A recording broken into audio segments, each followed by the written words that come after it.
নমস্কাৰ টাইমেটলৈ স্বাগতম জনাছো মহিমাক্ষী অৱশেষত আজিজুলে পালে কুকাণ্ডৰ উচিত শাস্তি আজিজুলক বিহা হল 30 বছৰ কাৰাদণ্ড আজিজুলে এগৰাকী নাবালিকাৰ সৈতে কুকাণ্ড সংঘটিত কৰিছিল আৰু কুকাণ্ড সংঘটিত কৰাৰ পিছতে আজিজুলক দিয়া হল শাস্তি এই মুহূৰ্তত লৈ আহিছো সবিশেষ তথ্য কুকাণ্ড সংঘটিত কৰা আজিজুল হকক 30 বছৰ কাৰাদণ্ড বিহা হৈছে এগৰাকী নাবালিকাৰ সৈতে কুকাণ্ড সংঘটিত কৰিছিল আজিজুলে নাবালিকাৰ সৈতে আজিজুলে সংঘটিত কৰিছিল কুকাণ্ড আৰু অৱশেষত শাস্তি পালে আজিজুলে সমগ্ৰ ঘটনা সন্দৰ্ভত শোণিতপুৰ জিলা সত্ৰ ন্যায়াধীশ আদালতে দিলে ৰায় অৱশেষত কুকাণ্ডৰ উচিত শাস্তি পালে আজিজুল হকে 30 বছৰ সশ্ৰম কাৰাদণ্ড সহ জৰিমনা বিহিলে আজিজুলক আদালতে জৰিমনা পৰিশোধ কৰিব নোৱাৰিলে অতিৰিক্ত 6 মাহ খাটিব লাগিব কাৰাবাস এয়া কুকাণ্ড সংঘটিত কৰা আজিজুলক বিহা হল শাস্তি 30 বছৰ সশ্ৰম কাৰাদণ্ড বিহা হৈছে আজিজুল হকক আজিজুলে এগৰাকী নাবালিকাৰ সৈতে কুকাণ্ড সংঘটিত কৰিছিল আৰু অৱশেষত আজিজুলে পালে উচিত শাস্তি জৰিমনাও বিহা হৈছে আজিজুলক জৰিমনা যদি পৰিশোধ কৰিব নোৱাৰে তেন্তে অতিৰিক্ত 6 মাহ খাটিব লাগিব আজিজুলে কাৰাবাস কুকাণ্ড সংঘটিত কৰিছিল এগৰাকী নাবালিকাৰ লগত আজিজুল হকে আৰু অৱশেষত আজিজুলে পালে উচিত শাস্তি 30 বছৰ পৰ্যন্ত সশ্ৰম কাৰাদণ্ড বিহা হৈছে আজিজুলক সমগ্ৰ ঘটনা সন্দৰ্ভত ইতিমধ্যে ৰায়দান দিয়া হৈছে আৰু 30 বছৰ সশ্ৰম কাৰাদণ্ডৰ লগতে জৰিমনা বিহিছে ইতিমধ্যে আদালতে এগৰাকী নাবালিকাৰ সৈতে কুকাণ্ড সংঘটিত কৰিছিল আজিজুল হক নামৰ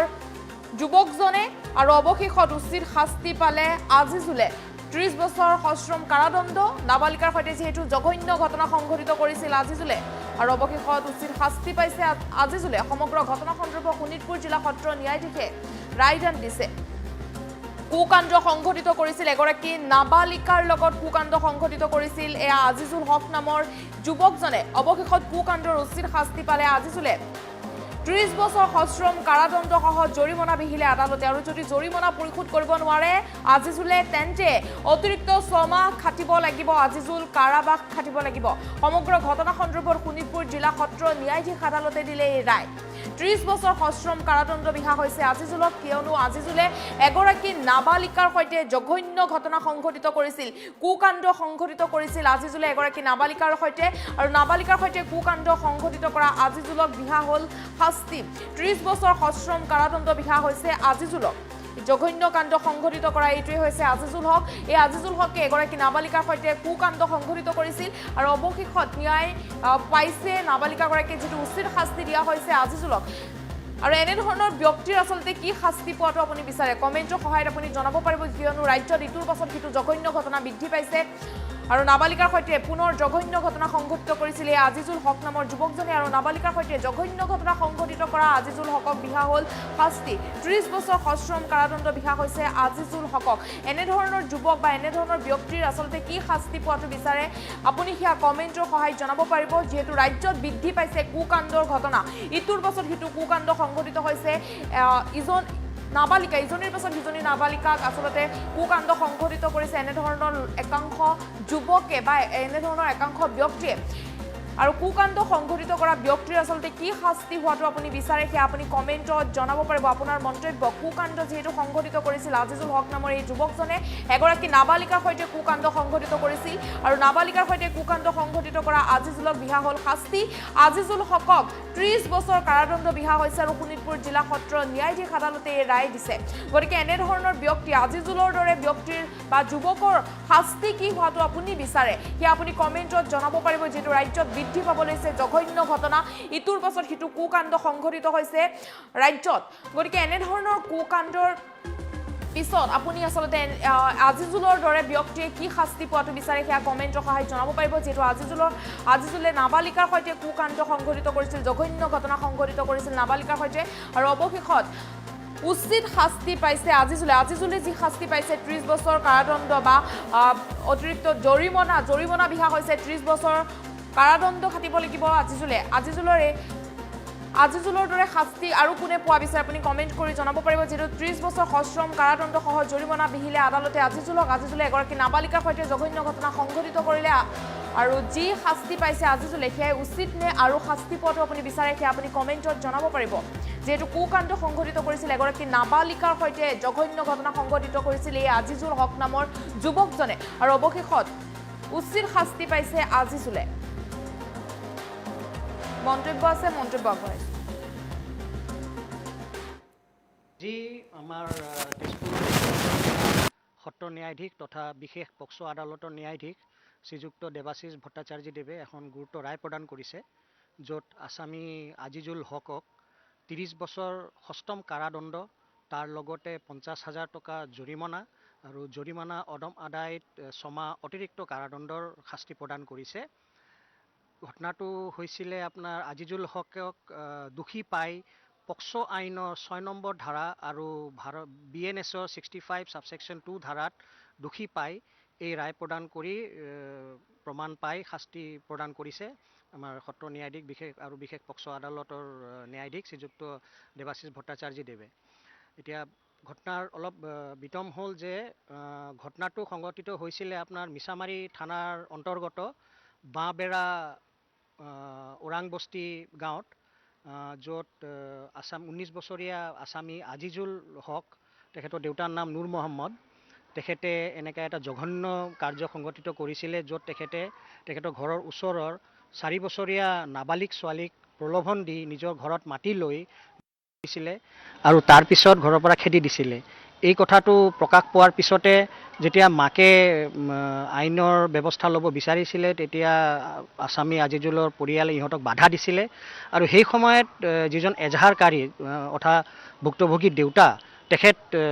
মানে নাছিলে ইয়াতে, তেখেত বহিৰাজ্যত কৰ্মৰত আছিলে। তেখেত এসপ্তাহ পিছত যেতিয়া আহিছে, যেতিয়া কথাটো তেখেতে প্ৰকাশ পাইছে, তেখেতে এজাহাৰ দিছে। এজাহাৰটো আপোনাৰ পঞ্জীয়ন হ'ল মিছামাৰী PS কেছ নম্বৰ 84/24 হিচাপে, য'ত আসামী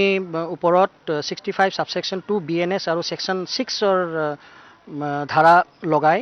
এজাহাৰটো ৰেজিষ্টাৰ হ'ল 1 ছেপ্টেম্বৰ 2024 তাৰিখে আৰু তাৰপিছত তদন্ত অব্যাহত ৰাখি আমাৰ তদন্ত নিৰ্দেশ ল'লে মিছামাৰী থানাৰ IO শ্ৰীমন্ত পাঠকে, আৰু তদন্তটো সম্পূৰ্ণ কৰিলে 24/9/2024 তাৰিখে তেখেতে আসামী আজিজুল হকক গ্ৰেপ্তাৰ কৰি তেখেতৰ ওপৰত 65 ছাবছেকশ্যন 2 BNS আৰু ছেকশ্যন 6 পক্সৰ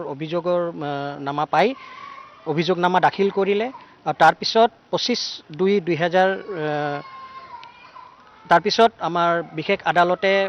কেছটো গ্ৰহণ কৰি বিচাৰ প্ৰক্ৰিয়া চলালে। বিচাৰ প্ৰক্ৰিয়া চলোৱাৰ পিছত 9টা সাক্ষীৰ সাক্ষ্য প্ৰদান কৰি আসামী আজিজুল হকৰ বিৰুদ্ধে এইখিনি গোচৰৰ যিখিনি ধাৰা আছে তাৰ ওপৰত যথেষ্ট প্ৰমাণ পাই আজি এই ৰায় প্ৰদান কৰিলে, য'ত আসামী আজিজুল হকক 30 বছৰ সষ্টম কাৰাদণ্ড আৰু 50,000 টকা জৰিমনা আৰু জৰিমনা আদম আদায়ত 6 মাহ অতিৰিক্ত দণ্ড ভুগিবৰ কাৰণে দিলে। তাৰ লগতে আমাৰ জিলা আইন প্ৰাধিকাৰক নিৰ্দেশ দিলে যে কণমানি ভুক্তভোগী আৰু তেখেতৰ পৰিয়ালৰ কাৰণে উচিত ক্ষতিপূৰণ দিয়াৰ কাৰণে। আৰু মই ভাবোঁ যে কণমানি ভুক্তভোগী আৰু তেখেতৰ পৰিয়ালে ন্যায় পাইছে আৰু তেখেতৰ কাৰণে মই বিশেষ লোক অধিবক্তা পক্ষৰ শৈবালকান্তি মৈত্ৰই আইন যুঁজ দিছোঁ। যি আমাৰ তেজপুৰ আদালতৰ জিলা সত্ৰ ন্যায়াধীশ তথা বিশেষ পক্সো আদালতৰ ন্যায়াধীশ শ্ৰীযুক্ত দেৱাশিষ ভট্টাচাৰ্যদেৱে এখন গুৰুত্ব ৰায় প্ৰদান কৰিছে, য'ত আসামী আজিজুল হকক 30 বছৰ সষ্টম কাৰাদণ্ড, তাৰ লগতে 50,000 টকা জৰিমনা আৰু জৰিমনা অদম আদায়ত 6 মাহ অতিৰিক্ত কাৰাদণ্ডৰ শাস্তি প্ৰদান কৰিছে। ঘটনাটো হৈছিলে আপোনাৰ আজিজুল হকক দোষী পাই পক্সো আইনৰ 6 নম্বৰ ধাৰা আৰু BNSৰ 65 ছাবছেকশ্যন 2 ধাৰাত দোষী পাই এই ৰায় প্ৰদান কৰি প্ৰমাণ পাই শাস্তি প্ৰদান কৰিছে আমাৰ সত্ৰ ন্যায়াধীশ বিশেষ পক্সো আদালতৰ ন্যায়াধীশ শ্ৰীযুক্ত দেৱাশিষ ভট্টাচাৰ্যদেৱে। এতিয়া ঘটনাৰ অলপ বিতম হ'ল যে ঘটনাটো সংঘটিত হৈছিলে আপোনাৰ মিছামাৰী থানাৰ অন্তৰ্গত বাঁহবেৰা ওৰাংবস্তি গাঁৱত,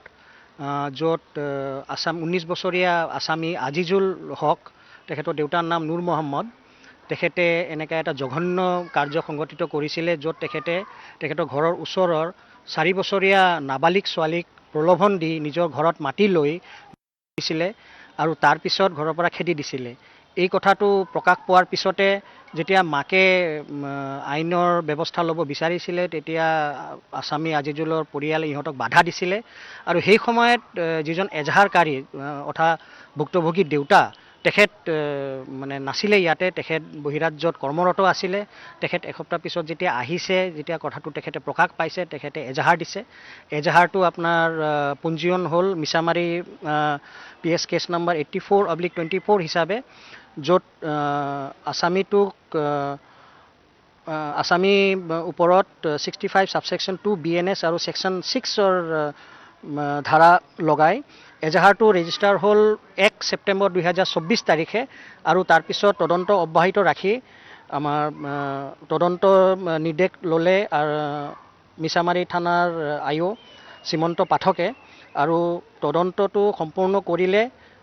24/9/2024 তাৰিখে তেখেতে আছামী আজিজুল